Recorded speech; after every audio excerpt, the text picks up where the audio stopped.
De volta, Redação Novo Tempo, pela sua Rádio e TV. Muito obrigado pela sua audiência, pela sua companhia. Vou mandar uns abraços aqui para o pessoal que sempre acompanha o Redação Novo Tempo, participa com a gente nas nossas redes sociais. A Ana Martins, a Lúcia Prado, o Matheus Josimário, Maria Ventura, Tássio Henrique e a Sandra Adam. Muito obrigado pela participação constante de vocês aqui no nosso programa.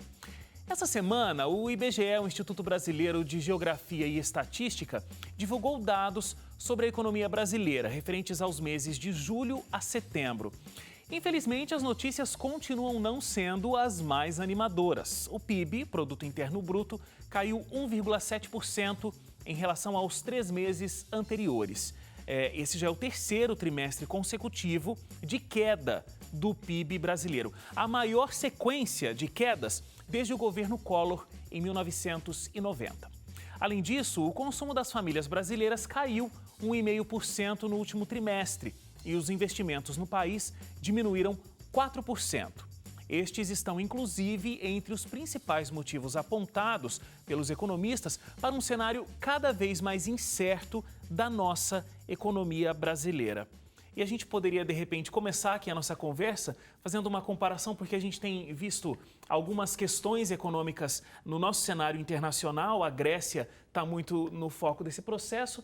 Agora, parece que a nossa retração ela está sendo, inclusive, maior do que o que a Grécia tem enfrentado nesse período, não é verdade? Eu estive lá na Grécia em julho, bem no dia onde houve aquela manifestação grande do Partido Comunista e outros simpatizantes que foram às ruas.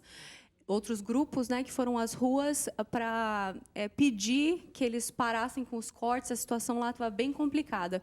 E eu achei interessante que, apesar de ser comparativamente ser um país minúsculo comparado ao Brasil, são pouco mais de 10 milhões de habitantes que tem a Grécia, os problemas são muito parecidos, viu? Observando um pouquinho da história do país, você vê que a corrupção ela é um dos fatores que... A corrupção política era um dos fatores que, nos últimos anos, foi muito reforçado lá. Depois que a Grécia decidiu entrar na zona do euro, e para ela manter um padrão mínimo, porque para você ser aceito na zona do euro, você tem que ter um padrão mínimo, de qualidade de vida, econômico, de estabilidade e tal. Tanto é que a Turquia até hoje tenta e luta e ainda não conseguiu.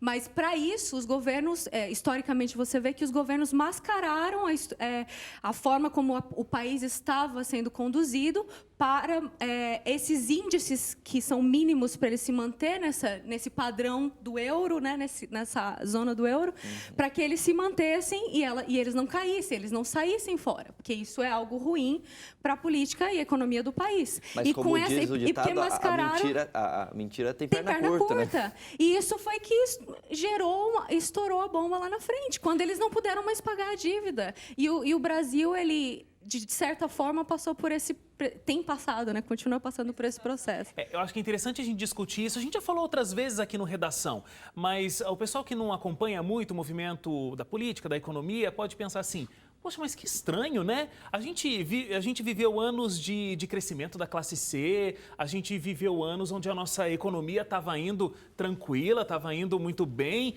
Por que agora, de uma hora para outra, essa recessão e essa crise econômica tão forte? Nunca é de uma hora para outra, né? O que aconteceu de uma hora para outra que a gente está vivendo esse processo econômico tão complexo?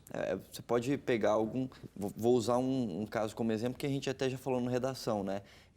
Aumentos que deveriam ter acontecido gradualmente no bolso do brasileiro nos últimos anos, eles não aconteceram por quê? Porque existia um subsídio do governo para que você não sentisse tanto no seu bolso e, supostamente, você tivesse a impressão de que estava tudo tranquilo, você tinha um poder de compra maior. Era o caso, por exemplo, com a energia elétrica, que só nesse ano você teve um aumento aí mais de 100%, a gente poderia dizer? Eu não sei exatamente as porcentagens, você deu mais esses números no jornal. Desde o começo do ano, 50%. 50%. Só nesse ano, Só nesse ano, né? A gente não está falando de um acumulativo. Pois é, então, o que você deveria em casa ter sentido de aumento aí no seu bolso da conta de luz nos últimos anos? De repente, 5% num ano, 6%, ou até menos, é um outro grande exemplo, etc. Né? E aí, de repente, isso foi contingenciado, aí chegou um momento que falou, olha, o governo falou, a gente não consegue mais ficar subsidiando as empresas de energia elétrica com o gasto que elas estão tendo, vamos repassar isso para o consumidor. E aí veio o avalanche, pum. E aí, tanto é que uma coisa que me chama a atenção nessa semana é que foram muitas notícias ruins, muitas manchetes ruins sobre a economia brasileira em diversos níveis, tanto do poder de compra do consumidor comum, que é você aí de casa que está ouvindo, está vendo a gente, tanto de retração da indústria, quanto inclusive de possibilidades de pagamento das contas públicas do governo federal. Chamou a atenção de todo mundo aqui o secretário executivo do Ministério do Planejamento falando essa semana que o governo não tinha como pagar as contas de água, luz e de terceirizados até o final do ano, a menos que fosse aprovada a nova meta fiscal de 2015. Então, quer dizer, o governo está falando, olha, a gente está sem condição de pagar as contas de água, luz aqui, entre outras coisas, né? Então tá ruim para todo mundo, né?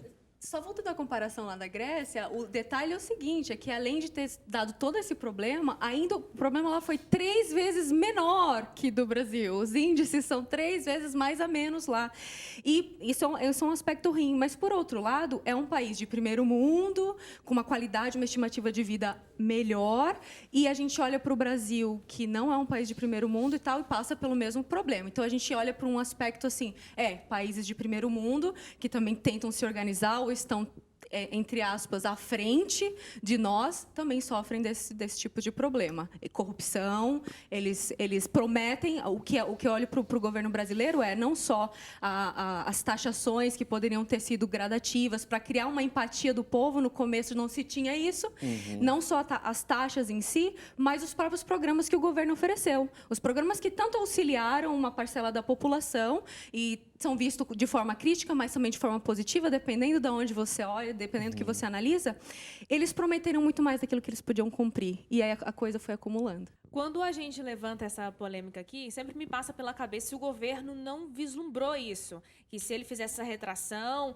mesmo que era um plano estratégico dele, de ser um governo populista, de conseguir a confiança das pessoas, de alavancar as classes mais baixas. Ele não pensava que lá na frente ele teria um problema, porque é como se ele fosse assim, nadou e morreu na praia, porque tudo que ele fez, agora acabou. O nome PT está manchado assim, sei lá, por quanto tempo na história? Ingenuidade na política não tem, né, Suzane? Eles tentaram conquistar um espaço durante um período, acreditando que o Brasil, por estar num cenário também, a menina dos olhos de muitos países, o centro das atenções, pelas riquezas que nós temos aqui, pela grandeza que é esse país, e a gente tem que reafirmar isso, que eles iam dar um jeitinho, que as coisas lá na frente agora tem uma poderiam coisa se que é resolver. importante a gente para pensar dentro de economia, até para facilitar para o nosso ouvinte telespectador também, é o seguinte, economia, apesar de mexer com números, não é uma ciência exata. Também não. Então, você tenta aplicar alguns métodos para tentar colher algo.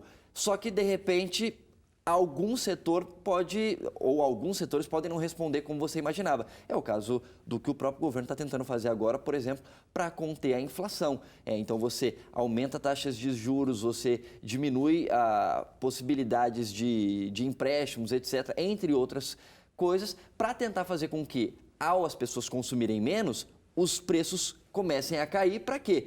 Para que, de alguma maneira, as pessoas, a inflação diminua e, obviamente, a economia volte a se fortalecer. Mas isso não está acontecendo. E a economia é global. Enquanto o Brasil está tentando se organizar ou ajudar a achar uma forma, talvez, de sair do problema, estoura um problema na Europa, na China, e vai refletir Afeta aqui. Sim, e a gente não tem controle sobre isso também. O que a Suzane perguntou, o governo tem uma equipe técnica econômica enorme, não é só o ministro da Fazenda e o ministro do Planejamento. Mas, diferentemente do que acontece em casa, por exemplo, você sabe quanto é o seu salário e que o seu salário vai ser assim por 12 meses. Mas o salário do governo é a arrecadação federal. E então, o orçamento é baseado na expectativa de arrecadação. Os impostos, né? Os impostos. Mas, esse ano, o governo federal teve uma arrecadação muito menor do que o imaginado no começo do ano, na casa de, 100 bilhões de reais. Então, assim, você tem programas sociais que não são obrigatórios, mas estão dentro do orçamento. Você tem dentro do orçamento questões que são obrigatórias, como se fosse na sua casa o aluguel, o condomínio, a conta de água, a conta de luz. Você não pode deixar de pagar, porque senão você vai perder, vai ter prejuízos nas áreas da vida. O governo tem coisas que ele precisa fazer, que são obrigação legal de serem feitas. Outras coisas, como programas sociais, como incentivo à indústria, como incentivos ao comércio, não são obrigatórios, mas o governo faz como forma de fomentar a economia. Quando você percebe que, olha, normalmente a cada 2 meses, a cada bimestre, tem uma reunião para que o governo analise, olha, quanto a gente arrecadou, está no caminho? Não está no caminho, o que a gente faz? O que a gente deveria fazer? O problema é que essas reuniões aconteceram, mas os cortes que deveriam ter sido feitos ao longo do ano não foram. Então a gente chegou agora nessa semana em que o governo anunciou, vamos ter que cortar quase 11 bilhões e aí vai tirar de onde? Das coisas que não são obrigatórias. Só Isso abrir um afeta... parênteses, até os cortes não foram feitos, inclusive por uma instabilidade política que as medidas não passaram no Legislativo. Exatamente, né? Bem lembrado. Inclusive a presidente Dilma anunciou, isso foi, eu não me lembro agora o mês, mas ela anunciou, por exemplo, o corte do próprio salário, do salário dos ministros, do salário do vice, anunciou venda de imóveis da União. Foi Só de 10% que todas ou foi essas, de 20%? De 10%. Só que todas essas medidas, mesmo essa de corte de salário, ela não pode aplicar sozinha. Vou decretar agora, eu vou ganhar menos. Ela não é a rainha tem do Brasil. que passar pelo Congresso. Então, tudo isso, com essa estabilidade política, tudo isso se junta. Então, mesmo decisões importantes e boas que o governo queira tomar, vai depender de depois uma reunião. Mas não é tão boa assim as decisões ainda, porque se a gente voltar na comparação com a Grécia, os cortes que eles fizeram com um problema 3 vezes menor que do Brasil, comparando os números, foram de 30% nos orçamentos dos políticos, dos políticos, casa. da população. Agora a gente anuncia tenta comparar 10%. A Grécia, desculpa, Ana, a gente tenta comparar com a Grécia, mas é uma comparação que não pode ser feita de jeito nenhum. Inclusive, numericamente, você vai considerar um Brasil com 200 milhões, uma Grécia com 10 milhões. Proporcionalmente, eu estou falando de porcentagem. E a Grécia está devendo para todo mundo. A Grécia está vivendo de dinheiro emprestado, uma situação que o Brasil não está nem perto de passar. Sim. Não, o que eu estou querendo dizer assim, Ana, a proposta que pareceu boa para o Brasil de 10%, é isso que eu estou querendo dizer. O elo acaba, a revolta popular, chega o seguinte, 10% não vai resolver o problema. E o que eu quero dizer mas que é mais simbólico do que resolver, porque nem se você colocar presidente, os ministros sem salário, não vai resolver o problema do Brasil. Isso teria que ter sido pensado um pouco muito mais antes, de né? antecedência. Temos que ir para o intervalo de novo. Daqui a pouco, uma campanha que pedia o fim dos direitos dos deficientes. Deu o que falar essa semana. A gente discute sobre isso logo depois do intervalo. Não sai daí.